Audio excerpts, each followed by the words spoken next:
और नदियों के आधार पर वर्गीकृत किया गया है। तो आपसे पूछे कि जो उत्तर भारत का विशाल मैदान है और उत्तर भारत का विशाल मैदान में सबसे बड़ा मैदानी प्रदेश कौन सा है? बोलो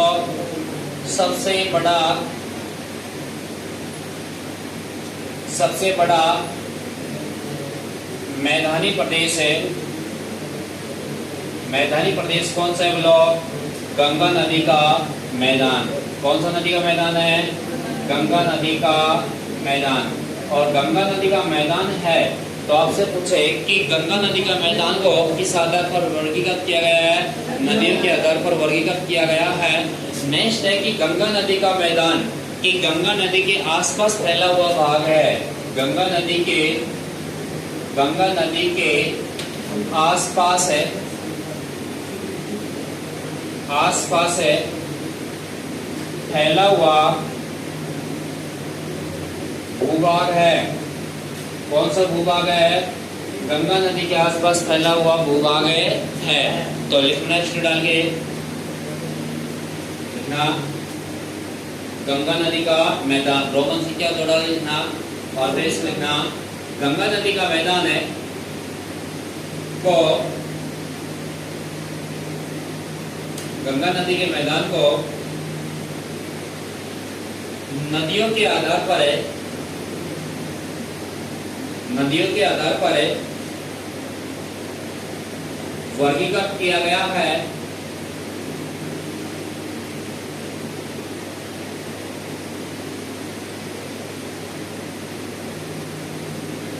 लिख लिया। नेक्स्ट अगला स्टेप लिखना गंगा नदी के मैदान की रचना अगर गर्त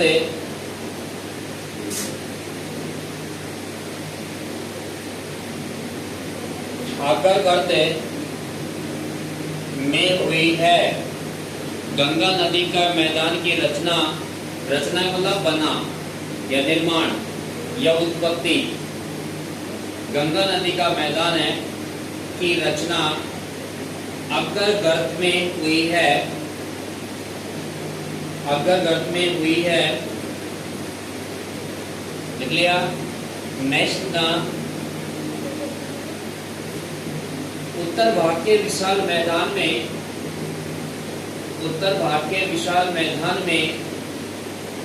गंगा नदी का मैदान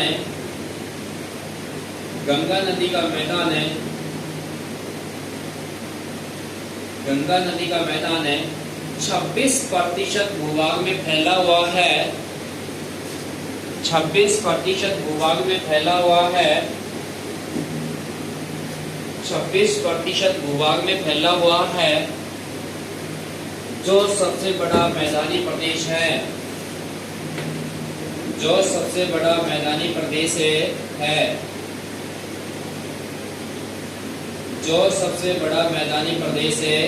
है। लिख लिया। नेक्स्ट ना यह मैदानी प्रदेश है गंगा नदी के आसपास फैला हुआ है।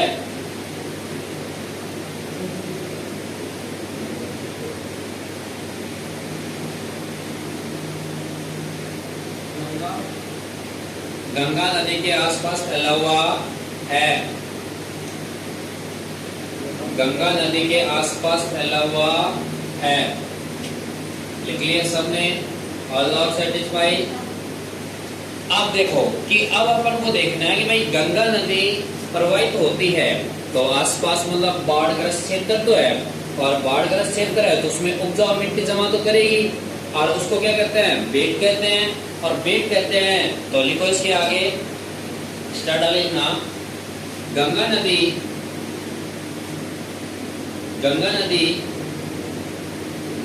का मैदान है सर्वाधिक उर्वरकता पाई जाती है। गंगा नदी के मैदान में सर्वाधिक उर्वरकता पाई जाती है जो जिसमें उत्पादन भी सर्वाधिक होता है। जिसमें